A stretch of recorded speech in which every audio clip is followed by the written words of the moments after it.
មើលក្តាមសេះគេថ្ងៃហ្នឹងឲ្យសុទ្ធតែខ្លាញ់ចាអូយតំណងនេះទាំងអស់គ្នាអើយណាអូយបន្តមកយើងចាប់ដាក់តាពាំងព្រេះនេះទាំងអស់គ្នាមើលតាពាំងព្រេះនៅខលខនគឺសិតតែក្តាប់ចឹងហ្មងណាតែយើងហាន់វាយ៉ាងស្ដាងចឹងមកដើម្បីពេលដែលយើងច្បល់ទៅវាឆាប់ចូលចិត្តព្រោះខ្ញុំអត់ចូលចិត្តបុកទេយើងគ្រាន់ច្បល់មួយគ្រឿងទៅគឺវាឆ្ងាញ់ហ្មងបុកទៅខ្លាចវាបែកលាយល្ហុងខ្លះដែរមកអានេះគ្រាន់តែច្បល់ហ្នឹងក៏ជាតិដែរទាំងអស់គ្នាអើយព្រោះគ្រឿងរបស់យើងគឺដិតល្អហ្មងបងជីចូលជាការស្រាច់ចាអូយអស់គ្នាអើយអូយតំណងអត់នេះអូយអ្នកទាំងអស់គ្នាអើយនេះអាទឹកប្រហុកយើងនឹងជាតិហ្មងអូយបាយទឹកខ្ចាយអូយតំណងខ្លាំងអ្នកទាំងអស់គ្នាបុកល្ហុងតាពាំងព្រឹកជាមួយនឹងក្តាមសេះចាចូលមកមុខទៀតចាបុកល្ហុង7ខ្ចីត្រីឆ្អើមានបុកល្ហុង7ខ្ចីត្រីឆ្អើហ្នឹងលក់ដាច់ខ្លាំងមែនតើអ្នកទាំងអស់គ្នាមាននេះមានតួឯកចាប្រហុកឆៅប្រហុកត្រីសាច់សុតតែម្ដងណាឈ្ងុយសាហាវទាំងអស់គ្នាអ្នកចូលចិត្តប្រហុកឆៅគេគឺ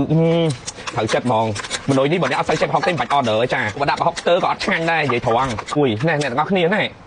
អានេះជ្រលក់មួយស្វាយមួយជូរអីក៏ត្រូវដែរលោកអើយដាក់តកួនមកហើយដាក់ល្ហុងមកបាច់ដាក់បន្លែអីញ៉ៃច្រើនទេតែប៉ុណ្្នឹងឆ្ងាញ់យកតាណាអត់អានេះបែបខ្មែរបែបសុកស្រែចំហ្មងណាអូយត្រីឆ្អើមើលផងអ្នកទាំងអស់គ្នាចាគឺប្រើត្រីកែសតែម្ដងណា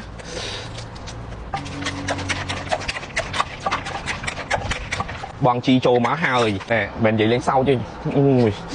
តបមួយបន្លែមួយអីមកជាតិសាហាវអូយចឹងថ្ងៃនេះយើងមានពីរមុខទី1គឺបុកល្ហុងតាពាំងព្រឹកជាមួយនឹងក្តាមសេះហើយទី2គឺបុកល្ហុង7ខ្ចីត្រីឆ្អើចាសិតតែមនុស្សឆ្ងាញ់ឲ្យលក់ដាច់នៅហលខនហើយមិនមានតែពីរមុខហ្នឹងណានិយាយទៅអ្នកទាំងអស់គ្នាចង់បានគ្រឿងបុកដែលឆ្ងាញ់កុំភ្លេចហលខនរបស់យើងចាបើកពីម៉ោង2ដល់ម៉ោង9យប់កំងតាម app ក៏បានដែរចាធានាឲ្យគឺថាដិតឆ្ងាញ់សាហាវនៅត្រង់ហ្នឹង